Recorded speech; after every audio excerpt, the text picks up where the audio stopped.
Hello दोस्तों, मेरा नाम मंजेश। स्वागत करता हूँ आप सबका कलेक्टर बाबू यूट्यूब चैनल पर। दोस्तों, कुछ दिनों से आप सबका कमेंट आ रहा था कि यूपीएससी के लिए जीरो से तैयारी कैसे करें, तो इस वीडियो में हम उसी पर बात करने वाले हैं। तो चलिए बिना देरी किए वीडियो को शुरू करते हैं। सबसे पहला कि यूपीएससी के लिए कौन कौन सी किताबें पढ़े या यूपीएससी के लिए बुक का सिलेक्शन कैसे करें। सबसे पहले यूपीएससी के सिलेबस के बारे में पता लगाइए और उसी के अनुसार लिमिटेड स्टडी मटेरियल का सिलेक्शन कीजिए। बेटर यही होगा कि आप हर एक सब्जेक्ट का एक ही बुक सिलेक्ट करें और उसे ही बार बार पढ़ें। ऐसा करने से उस बुक के सारी बातों को समझ पाएंगे और लंबे समय तक याद रख पाएंगे। लेकिन अगर आप एक ही सब्जेक्ट का कई सारे बुक पढ़ेंगे तो इन बातों का आपके लिए कॉम्बिनेशन बैठाना आसान नहीं होगा। ऐसे में आपको सीमित बुक ही चूज करना चाहिए और उसे ही बार बार पढ़ना चाहिए। इसके अलावा एनसीईआरटी की किताबों का यूपीएससी में बहुत ही बड़ा रोल है, इसे अच्छे से पढ़े। और अगर आपके पास समय है तो क्लास 6 से लेकर 12 तक का एनसीईआरटी की किताबें पढ़ लें। इन सिलेक्टेड किताबों में कभी कोई विषय या टॉपिक ना मिले तो आप दूसरा बुक अरेंज करने में अपना टाइम वेस्ट ना करें, बल्कि गूगल या यूट्यूब पर सर्च कर ले। ऐसे इंटरनेट पर ढेरों सारे वीडियो अवेलेबल है जो एक क्लिक में आपके सारे डाउट को क्लियर कर सकता है। दूसरा, नोट्स बनाना। हर सब्जेक्ट का नोट्स बनाना प्रैक्टिकली पॉसिबल नहीं है, क्योंकि आपको यूपीएससी के दौरान बहुत सारी चीजें करना पड़ता है, जैसे कि आंसर राइटिंग की प्रैक्टिस करना,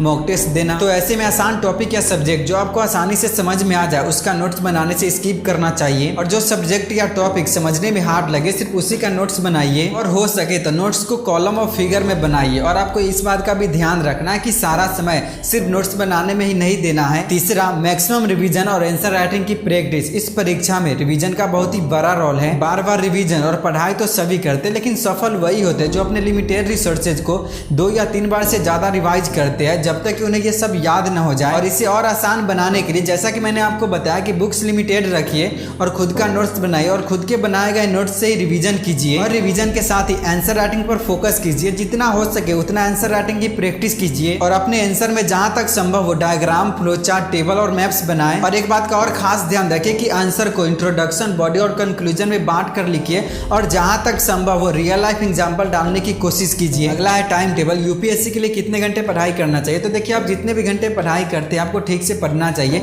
आपका 100% फोकस सिर्फ पढ़ाई पर ही होनी चाहिए, क्योंकि हर स्टूडेंट का दिमाग अलग अलग होता है। किसी को वही कॉन्सेप्ट समझने में घंटों लग जाता है तो किसी को वही कॉन्सेप्ट बहुत जल्दी समझ आ जाता है। ये टोटली आप पर डिपेंड करता है कि आप चीजों को समझने में कितना समय लगाते हैं। इसलिए बेटर यही होगा कि आप खुद से डिसाइड कीजिए कि आपको कितने घंटे पढ़ना है। यह एक कॉमन फैक्ट है जो सबके साथ होता है। एक बात और कि जैसे जैसे एग्जाम का डेट नजदीक आएगा आप खुद ब खुद ज्यादा देर पढ़ने लगोगे। यह एक नेचुरल प्रोसेस है जिसे हर कोई फेस करता है। इसलिए अच्छा यही होगा कि आप अपना स्टडी टाइम अपने अनुसार एडजस्ट करें। वैसे दोस्तों, जब टाइम की बात आई गई है तो मैं आपको बताना चाहूंगा हमारा ई बुक द फ्यूचर आईएएस के बारे में, जिसमें मैंने 49 अलग अलग चालाक और जिद्दी लोगों के आईएएस की जर्नी के बारे में बताया है, जिसमें यूपीएससी के लिए बुक सिलेक्शन कैसे करें, टाइम को मैनेज कैसे करें, घर बैठे यूपीएससी की तैयारी कैसे करें, जॉब के साथ यूपीएससी की तैयारी कैसे करें। ऐसे ढेरों कुछ जानने को मिलेगा इस बुक में। एक आईएएस के लाइफ में, आईएएस बनने तक में किन किन कठिनाइयों से गुजरना पड़ता है वो सब कुछ जानने को मिलेगा। और अगर आप नीचे डिस्क्रिप्शन में दिए गए लिंक से इस ई बुक को खरीदते हैं तो आपको यूपीएससी की बुक लिस्ट की ई बुक फ्री में दिया जाएगा। और अगर आपने एक और चालाकी का काम कर दिया कि पेमेंट का स्क्रीनशॉट हमें इस जीमेल पर मेल करते हैं तो आपको 800 से ज्यादा ई बुक फ्री में दिया जाएगा।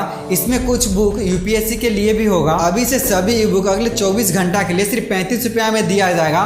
इसके बाद इस ई बुक का प्राइस बढ़ जाएगा, लेकिन आपको फ्री में दिया जाने वाला ई बुक आपको हमेशा मिलेगा। दोस्तों, चलिए इस वीडियो में आगे बढ़ते हैं। अगला है मॉक टेस्ट और प्रीवियस ईयर क्वेश्चन। तो एक बार एग्जाम देने से पहले आपको प्रीवियस ईयर क्वेश्चन को देख लेना चाहिए। इससे होगा क्या कि आपको एग्जाम के पैटर्न के बारे में पता चलेगा और इसका यूज आप तैयारी के दौरान सही से कर सकते हैं। और कभी कभी ये भी होता है कि प्रीवियस ईयर क्वेश्चन भी पूछ दिए जाते हैं, इसलिए समय निकालकर प्रीलिम्स और मेंस का प्रीवियस ईयर क्वेश्चन देख ले। और अगर साथ में आपने मॉक टेस्ट दिया फिर तो ये आपके लिए सोने पर सुहागा हुआ, क्योंकि तब आप अपने आप को एग्जाम के तैयारी के एक अच्छे लेवल पर पाओगे। आपको वो सारी चीजें पता होगा जो दूसरे स्टूडेंट को पता नहीं होगा। एक बात और, मॉक टेस्ट देते समय चीटिंग ना करें। जितने देर का परीक्षा उतने देर में जितना प्रश्न हो सके उतने करके उठ जाए और बाद में स्पीड बढ़ाने पर काम कीजिए। अगला है न्यूज़पेपर और करंट अफेयर। शुरुआत में न्यूज़पेपर पढ़ना हर किसी के लिए डिफिकल्ट होता है और इसमें समय भी बहुत ज्यादा लग जाता है। अगर आपको आदत नहीं तो शुरुआत में किसी भी वेबसाइट से ऑनलाइन न्यूज़पेपर को डाउनलोड करके पढ़िए, फिर आदत बनाइए। एक बात का और ध्यान रखें कि आपको किसी भी कीमत पर न्यूज़पेपर पढ़ने की आदत डालनी ही होगी। अगर आप चाहें तो द हिंदू से स्टार्ट कीजिए, लेकिन अगर आप बिगिनर है तो द टाइम्स ऑफ इंडिया पढ़िए,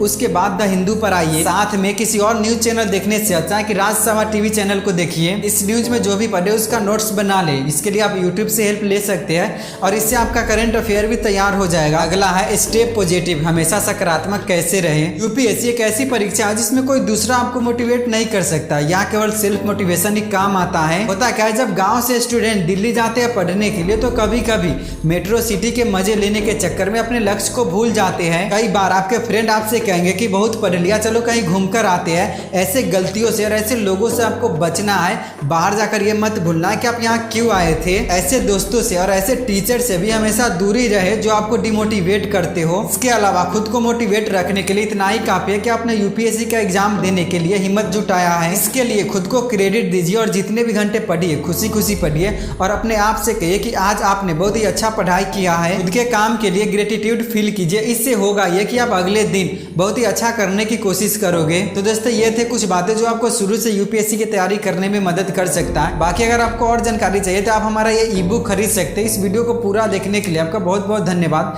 मिलते हैं किसी और वीडियो में।